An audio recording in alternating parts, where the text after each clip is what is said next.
Good evening. I'm Bob McGinn. I'm the CEO of Genzibar and the chairman of the Genzibar Foundation. About 2 years ago, Sam wandered into our foundation offices saying that he had just graduated from Brandeis and wanted to continue the work that he had been doing there with the Millennium Campus Network. And it just so happened that with our foundation, I had been doing work on the Millennium Development Goals. I went to President Clinton's first Global Clinton Initiative and was involved in the global poverty track. And Sam said, I want to bring 1,000 students together at Columbia, that was last year, and would you back us? And I just loved the vision. I loved his enthusiasm. We gave him office space. We gave him money. He pulled it off last year. He said, I'm going to do it again this year at Harvard, bigger and better, including the Global Generation Awards. And we said, we're in. So Sam and Ariel and team, you've made fantastic progress. It's just a pleasure to see all the people that you're bringing on board and to be here tonight. I have the distinct honor of presenting an award tonight to Gillian Sorensen. Gillian, as many of you know, has her Boston connection through her late husband, Ted, who we all know well. Gillian has a very distinguished career with the United Nations, and even before that with the city of New York. I was thinking if you put Boutros Ghali up here on the stage, and Mayor Ed Koch up here on the stage, and Kofi Annan up here on the stage, and said, is there something that all three of them could agree on? And the answer is yes, they could. They could all agree that they would love to have Gillian Sorensen working for them, and all of them did. She was the mayor's diplomat to the diplomats, taking care of all the UN diplomats for the city of New York. She was then Boutros Ghali's Assistant General Secretary, and then finally the Assistant General Secretary for Kofi Annan as well. From there, a great philanthropist, Ted Turner, decided to give $1 billion to the UN to start the UN Foundation, and of course, Gillian was the one that they tapped to be their senior advisor. She travels all over the country, all over the world. She's returned recently from China, helping things like the Model UN, advocating on behalf of human rights, women, children's issues, other things that are important to her and to all of us. And just a tireless worker. In the last few years, she's made over 500 appearances on behalf of the UN Foundation. I just don't know how she does it, but we're all amazed. And we are just thrilled that she has been a big supporter of the Millennium Campus Network through the UN Foundation. They're one of the key supporters along with our foundation, and we're so thrilled that she can be here with us tonight and that we can give her, for our first set of Global Generation Awards, this award. So thank you, Gillian, for being here with us tonight.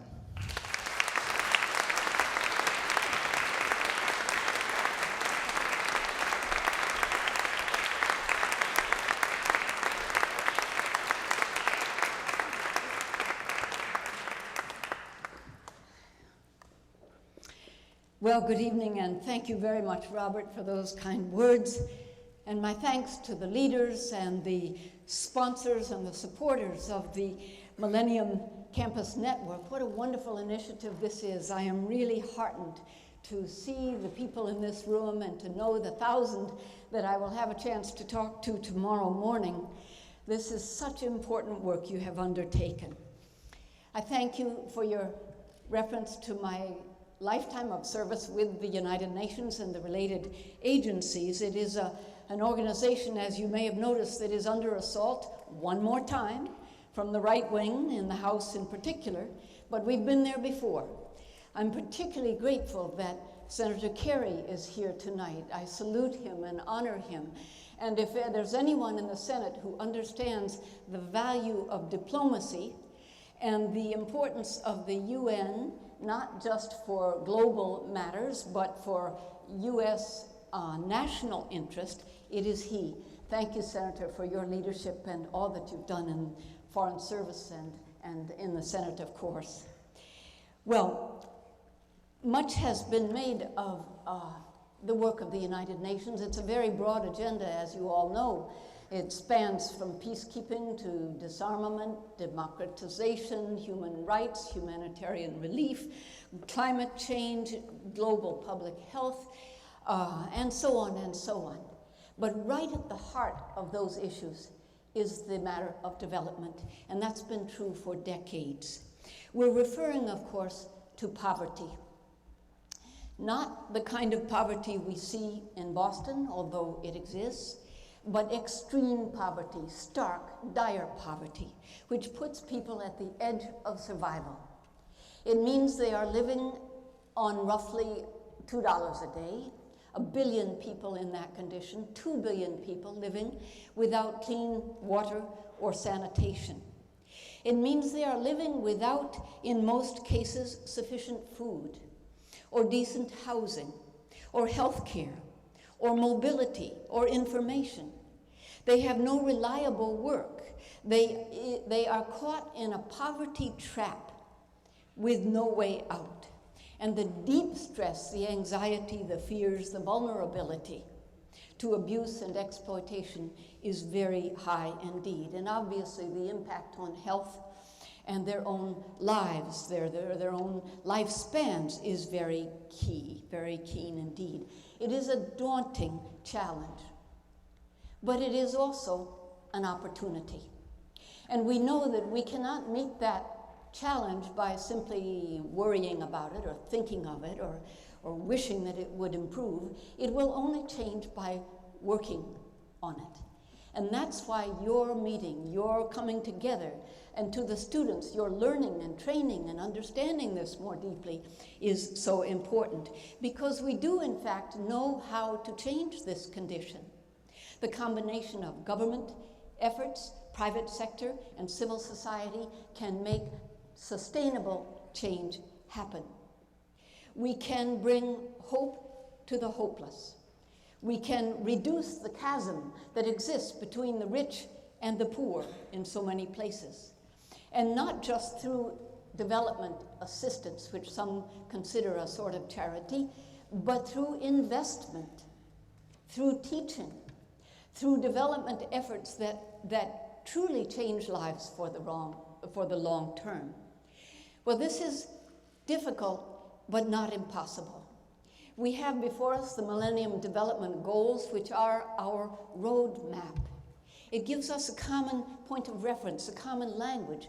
It allows one country and another to cross-reference what they're doing. It allows the developed countries and the developing countries to compare notes. And when we do the summary of what progress has been made, at least we're all speaking in common. And in the millennium year 2000, every country on earth signed on to these goals. That's a commitment. If not a legal commitment, it's a moral commitment to do all that we can. I am reminded, of course, that in our own country, this week, we were told 46 million people live in poverty. And yet, here at least we have clean water for the most part, and sanitation, and information. So it is different, and we have a safety net, a support system that can help people who are struggling in that way. But overseas, in so many places, that does not exist. So what you are doing to make this change happen is so important. To the students, you have everything you need to do this work.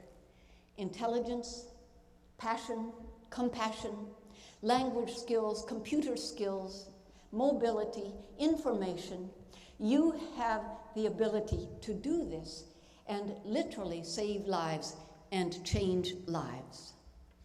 You also can, as you are already doing, raise awareness and raise funds and dramatize and publicize and make real these conditions, because we're not talking about an academic exercise.